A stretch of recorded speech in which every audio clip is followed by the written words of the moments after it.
Estimados estudiantes, tengan y reciban ustedes una cordial bienvenida a estas nuestras clases de Derecho Societario en nuestra Facultad de Derecho y Ciencias Sociales de la Universidad Nacional de Tucumán.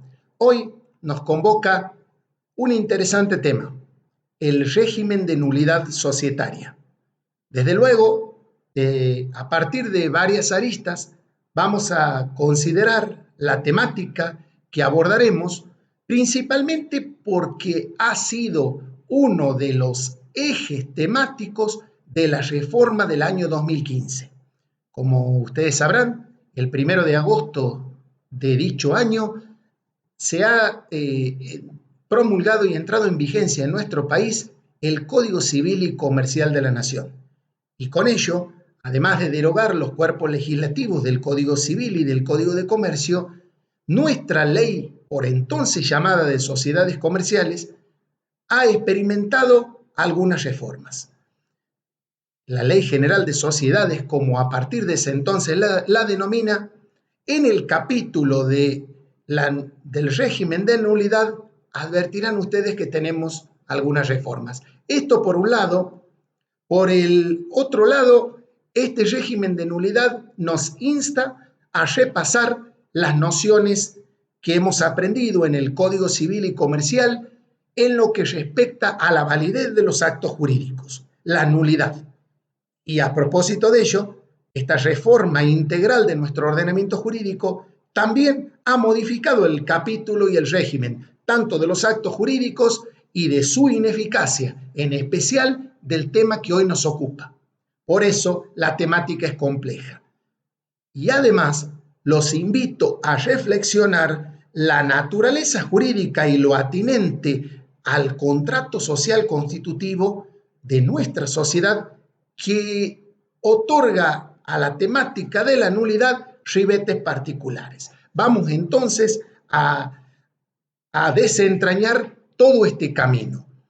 El régimen legal en materia de nulidad es el Código Civil y Comercial, nuestra legislación común o residual que desde el capítulo de los hechos, de los actos jurídicos, trata la parte de la ineficacia de los actos. Ocurre que el acto jurídico afectado en su celebración por algún vicio o virus de nulidad trae, ¿no es cierto?, la pérdida de la eficacia. El acto queda por entonces afectado en su validez.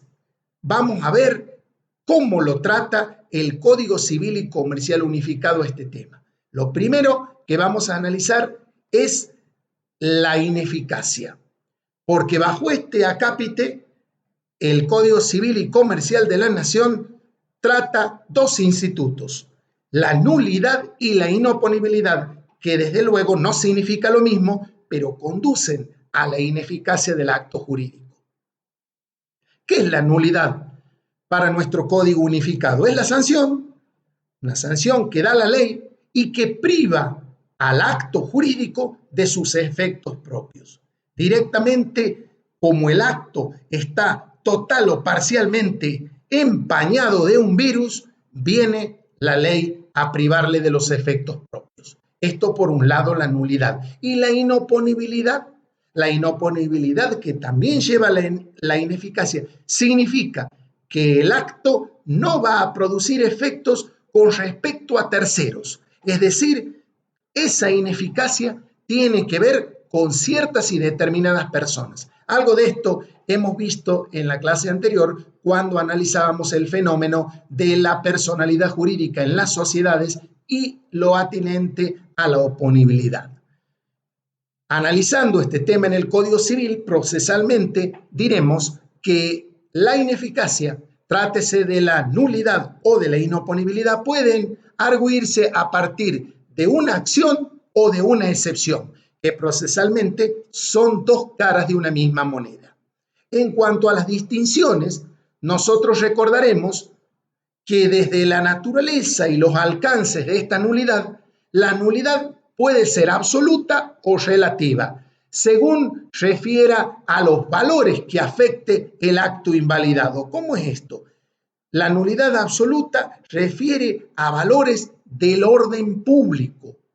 Entonces, cuando la nulidad es absoluta, se afecta no solamente la ley, sino las buenas costumbres, el orden público. Y esta nulidad absoluta puede hasta tramitarse y declararse de oficio. No hace falta que las partes lo pidan.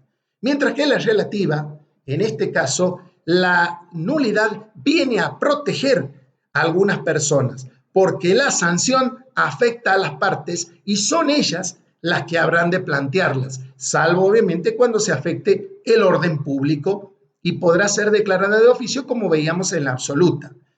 Las nulidades, de acuerdo al alcance, pueden ser también totales o parciales.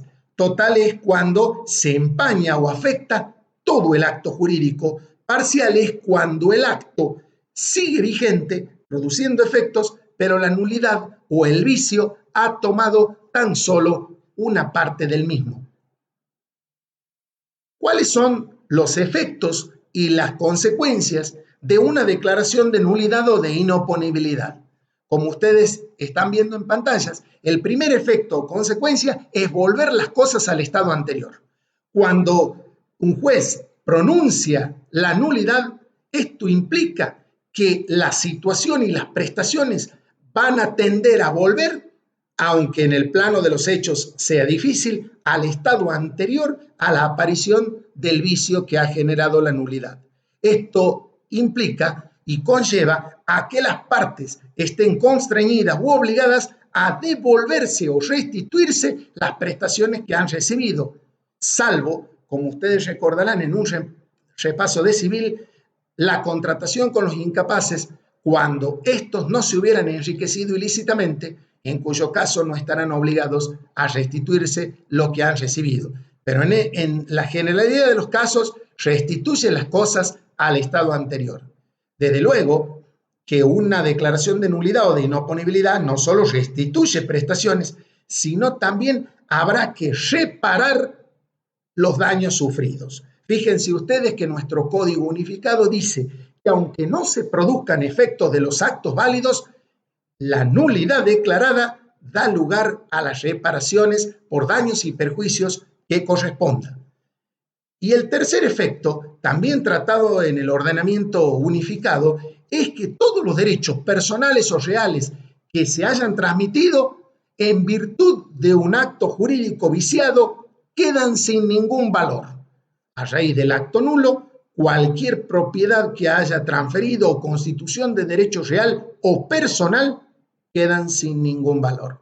Esto es, señores, como un repaso de lo que a grandes rasgos nuestro Código Civil y Comercial Unificado trata y entiende por nulidad.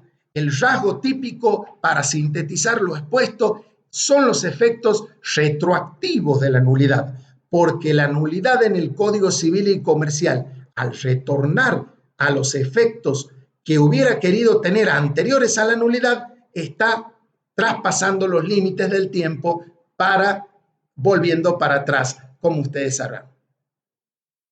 Ahora, cambiando el ángulo de la información, vamos a analizar qué ocurre con el contrato social constitutivo. Como ustedes saben, una sociedad es un sujeto de derecho. Lo dice así el artículo 2 de nuestra Ley General de Sociedades. Pero ese sujeto de derecho se constituye a través de un acto, como su nombre mismo lo indica, constitutivo, que nosotros lo hemos dado en denominar en nuestras clases procreativo. Ese acto puede tener dos variedades. Si la sociedad es unipersonal, el acto constitutivo va a ser creado a través de un acta. Pero si la sociedad tiene dos o más socios, lo que vamos a tener que conformar es un contrato que tenga esas características. ¿Y cuáles son las características del contrato social constitutivo? En primer lugar, la naturaleza jurídica, recordarán ustedes, es plurilateral y de organización. ¿Por qué esto? Plurilateral porque no solamente tiene varias partes o puede tenerlos, sino porque no tienen intereses contrapuestos entre las personas. Fíjense ustedes que los socios que suscriben el contrato social no son llamados partes porque no representan intereses distintos entre sí, son socios. Y si usted compara el contrato social con un contrato de compraventa, donación, mutuo, leasing, mandato, advertirán que en estos últimos contratos los nombres de las partes son distintos, mientras que en el contrato por plurilateralidad, en el de sociedad, todos se llaman socios. Socio A, socio B, socio C, de acuerdo a los nombres personales que tengan, si son personas humanas o denominaciones sociales, estos mismos socios.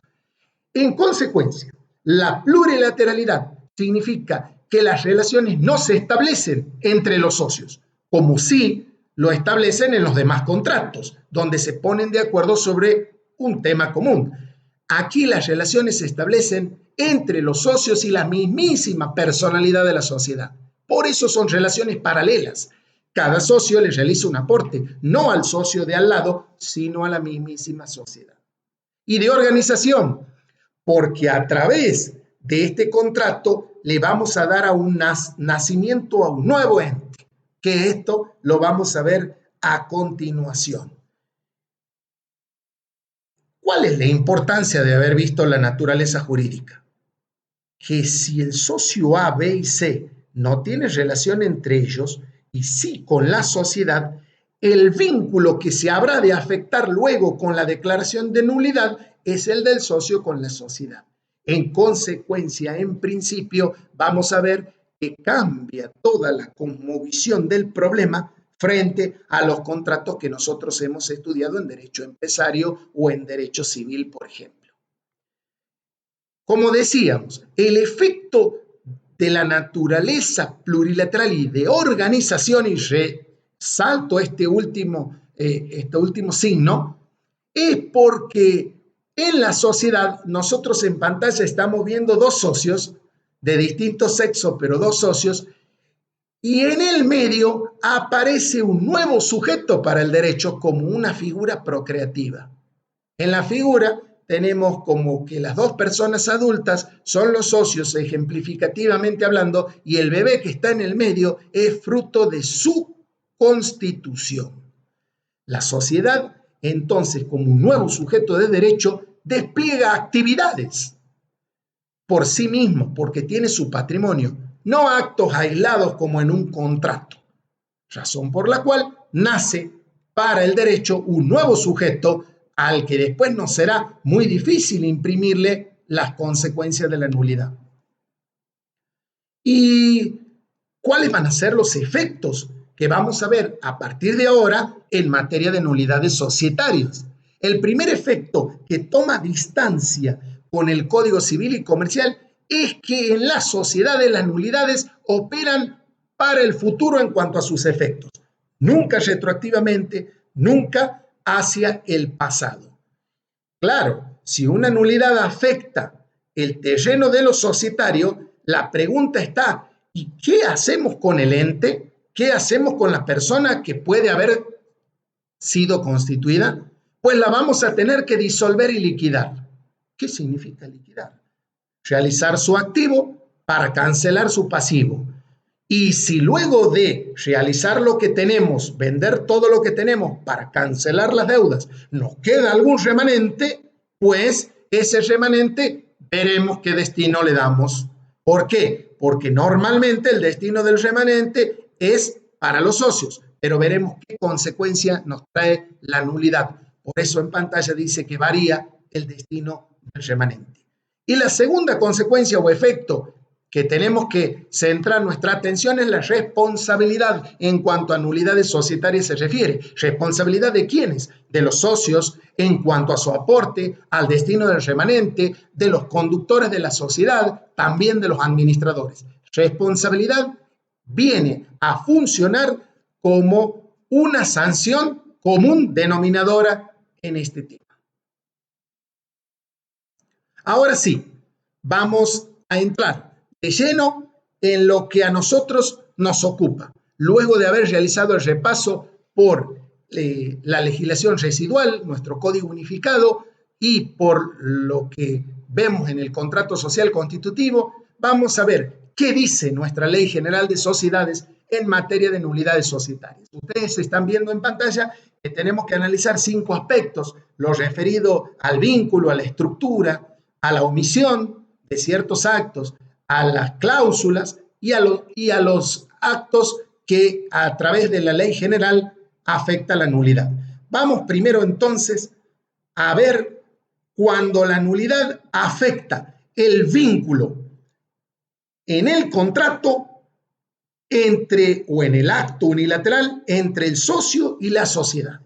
Vamos a pensar nosotros un vicio en el consentimiento, error, dolo, violencia de uno de los socios habiendo contratado en el contrato social constitutivo para con la sociedad o del único socio en la declaración unilateral de voluntad. ¿Dónde vamos a encontrar esta parte del tema? Como ustedes están viendo en el artículo 16 de la Ley General de Sociedades. ¿Cuál es el principio en materia del vínculo? Que el vicio de nulidad que afecta el vínculo de los socios con la sociedad no producirá nulidad, anulación o resolución del contrato, pudiendo seguir entonces la sociedad con los restantes socios. Vamos a suponer que tenemos una sociedad formada por 3 socios, socio A, socio B y socio C. Y el socio A es el que padece el virus o vicio del conocimiento. En principio, esa nulidad solo afectará la relación entre el socio A y la sociedad. Dejará de ser socio el socio A y la sociedad, con esa nueva conformación del capital en la reducción, continuará con B y C. Esto es lo que quiere el artículo 16 y lo que quiere la ley. Pero claro, hay veces que la nulidad que afecta el vínculo del socio con la sociedad trae aparejada nulidad de todo el contrato. Y si impregna de nulidad todo el contrato o el acta, impregna también de nulidad la persona jurídica que ya hubiese sido constituida, porque recordamos por el artículo 141 del Código Civil y Comercial, clase anterior que dimos, la persona jurídica más nuestra sociedad se constituye, ¿no es cierto?, al momento de la suscripción del acta constitutiva. ¿Cuándo el vicio que afecta el vínculo va a traer la nulidad de todo? Cuando la participación del socio deba considerarse esencial habida cuenta de las circunstancias. ¿Cómo es esto de que deba considerarse esencial habida cuenta de las circunstancias? Vamos a ver. Si yo tengo una sociedad con 3 socios y el socio A ha aportado el 60 o 70% del capital, bueno, habrá que ver si su participación o su aporte es esencial, tiene el aporte mayoritario. Si esa sociedad se dedica al fondo de comercio y el socio A ha aportado el fondo de comercio, no hay duda que esa participación es esencial. Y si la nulidad lo afecta a ese socio, afecta todo el contrato y toda la persona. Desde luego, vamos imaginándonos que la persona será disuelta y liquidada. ¿Qué pasa con la sociedad unipersonal? Y va de suyo. Lo tenemos en el artículo 1800 del Código Civil y Comercial de la Nación, cuando habla de los actos unilaterales, refrendado también por el artículo 16 de la Ley General de Sociedades.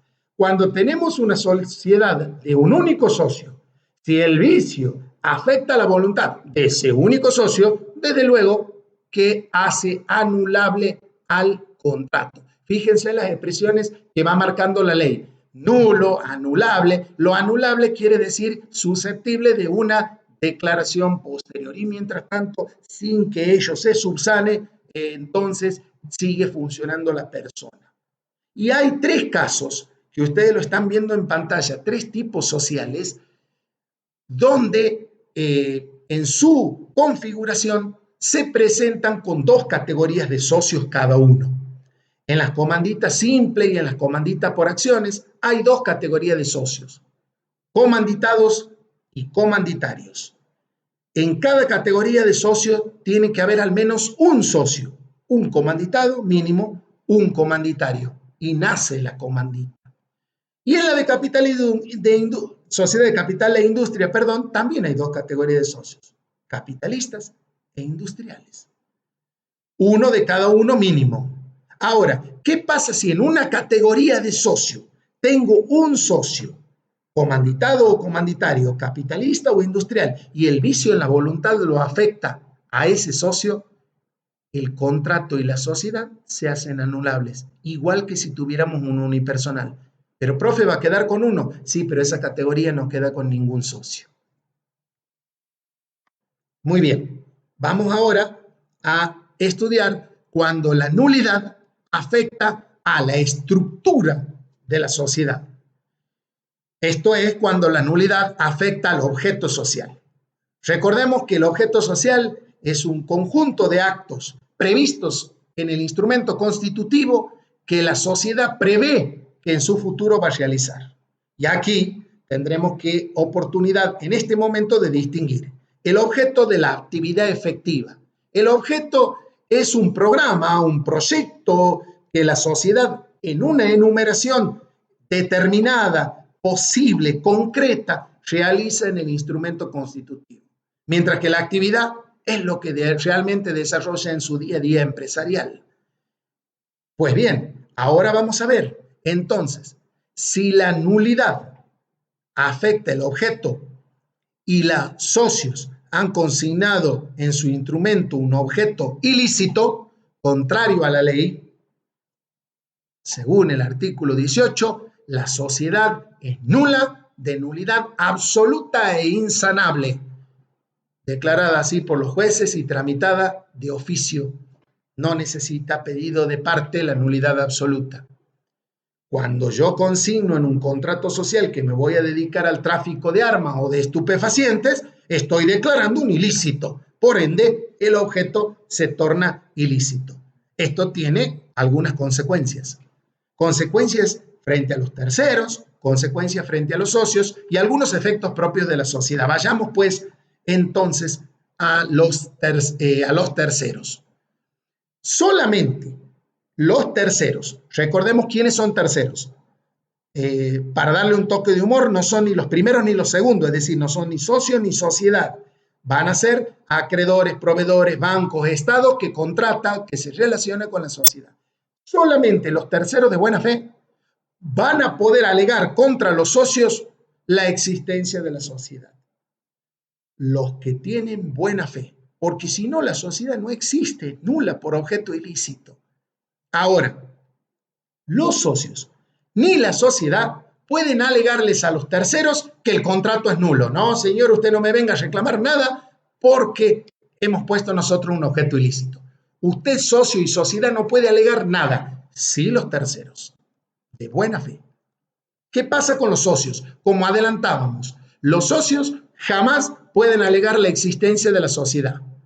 ¿Y cuándo un socio necesita alegar la existencia de la sociedad? Señor, a partir del momento de la nulidad y de la aparición del vicio, usted no puede demandar a terceros. Bueno, pero necesito que la sociedad le cobre a terceros. No puede. No puede reclamar como socio restitución de aporte. Lo siento, aportó mal a una sociedad de objeto ilícito. Tampoco puede reclamar distribución o división de ganancias o dividendos, y menos pretender contribuir a las pérdidas. ¿Cuáles son los efectos de la nulidad declarada? Nulidad absoluta por objeto ilícito. Inmediatamente el juez procede a la liquidación. Por eso nosotros hemos puesto liquidación judicial. Liquidar significa hacer platita, no es realizar el activo de la sociedad para cancelar las deudas, para cancelar el pasivo. Y si me queda un remanente, que es el resultado cuando el activo es mayor que el pasivo, ese remanente no lo van a cobrar los socios. No, en este caso, por sanción. Va a ingresar al patrimonio estatal para fomento de la educación común. Desde luego, los que tuvieran responsabilidad como administradores o representantes, es decir, en la gestión de la sociedad, en este camino de la nulidad van a responder con su patrimonio en forma solidaria con otros administradores e ilimitada por el pasivo de la sociedad, por todas las deudas de la sociedad y por los perjuicios que hayan causado a los terceros y acreedores. Esta es la consecuencia en cuanto a los gestores. Muy bien. Dentro de la nulidad estructural acabamos entonces de estudiar objeto ilícito. Vamos a la segunda nulidad que nos trae nuestro artículo 18 de la Ley de Sociedad, y es cuando el objeto es correctamente lícito, pero la actividad que realiza la sociedad es ilícita. Y este asunto ya lo trae el artículo 19 de la Ley General de Sociedades. Por eso distinguíamos hace minutos. Objeto social es el que está programado como una suerte de descripción en el contrato constitutivo y la actividad es lo que realmente desarrolla. Entonces yo puedo tener un objeto lícito de tener una farmacia o una panadería, pero resulta que en esa farmacia o en esa panadería, objeto que desarrolla la sociedad, se venden o se trafican armas o bien sustancias no permitidas. En este caso, la actividad es ilícita. ¿Qué es lo que va a pasar? Se declara la nulidad. Cuando se declara la nulidad, se procede a la disolución y liquidación del ente, de la sociedad que ya estaba funcionando, facturando, que tenía un quit, que ganaba, que perdía. Y esa declaración de nulidad puede ser a pedido de parte o de oficio, porque es una de las especies de nulidades absolutas. ¿Y qué va a pasar con los socios en este caso? Y fíjense bien, solamente los socios que acreditaren buena fe van a poder ir al reparto del remanente y no van a responder por los perjuicios y por el pasivo de la sociedad. No sé ustedes, pero cuando yo estudiaba en esta norma de la ley hoy denominada General de Sociedades, he encontrado el primer caso en todo el derecho que alguien tiene que demostrar la buena fe. Siempre me enseñaron que la buena fe se presume y que para probar lo contrario, es decir, la mala fe, había que acreditarlo con hechos positivos. Pues ahora es al revés. Por eso es lo que tiene de sui generis nuestro régimen de nulidades societarias. Primero, prueban los socios su buena fe y cuando prueban el desconocimiento, procesalmente es difícil esta prueba, el desconocimiento en los hechos ilícitos y actividades ilícitas que realizaba la sociedad, ahí van a concurrir al remanente, a las ganancias, no van a formar parte de la responsabilidad en el pasivo ni en los perjuicios que hayan causado. Y el objeto prohibido. La nulidad afecta también al objeto enestarista, pero no me confundan objeto prohibido por las buenas costumbres, por la moral, no. El objeto prohibido lo llamamos así en razón del tipo y lo trae el artículo 20 de la Ley General de Sociedades.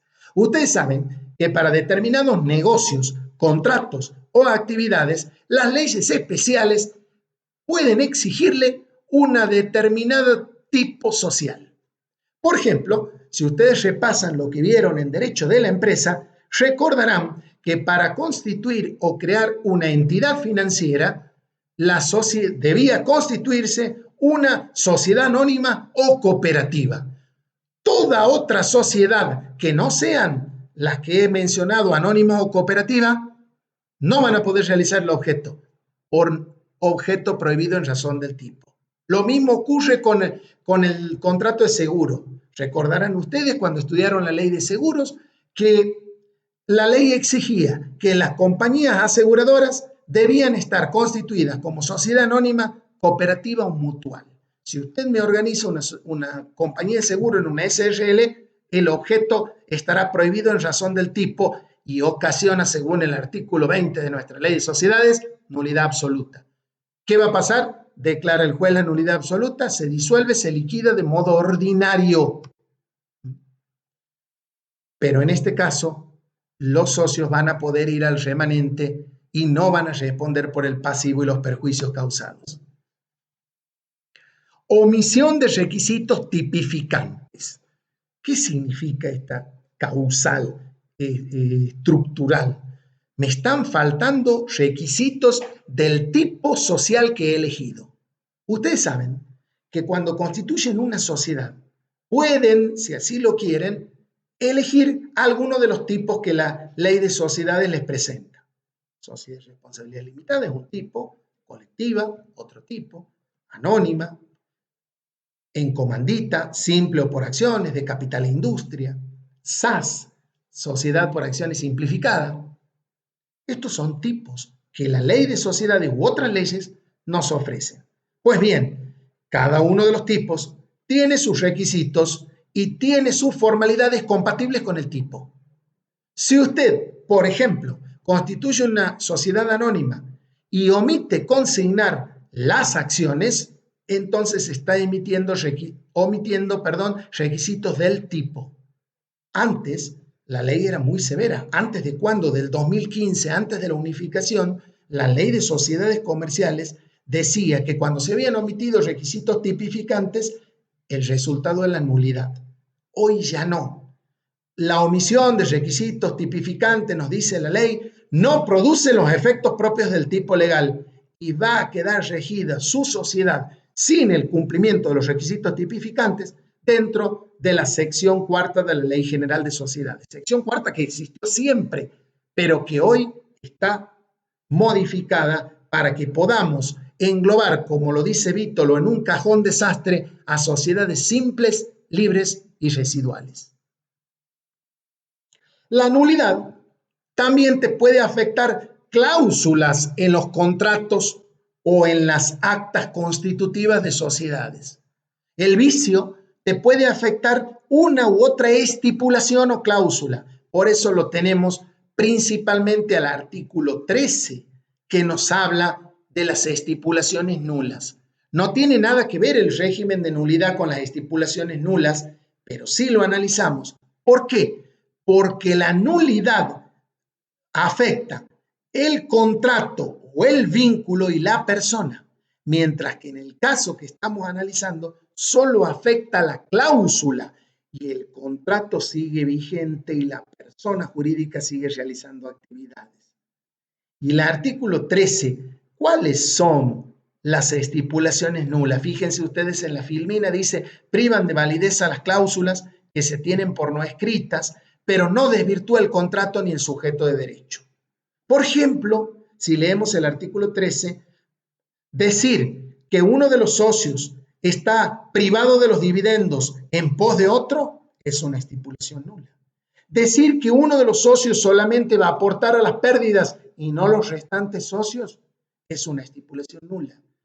Establecer en forma previa el valor de la participación de cada socio es una estipulación nula. Yo no puedo decir cuánto va a valer la participación de los socios porque dependerá de muchas formas de evaluar y principalmente del patrimonio neto de los estados contables, pero no puedo antes ponerle un precio. Decir que el aporte que realice cada socio le va a devengar o generar un interés o un premio es una estipulación nula, declarada por el artículo 13.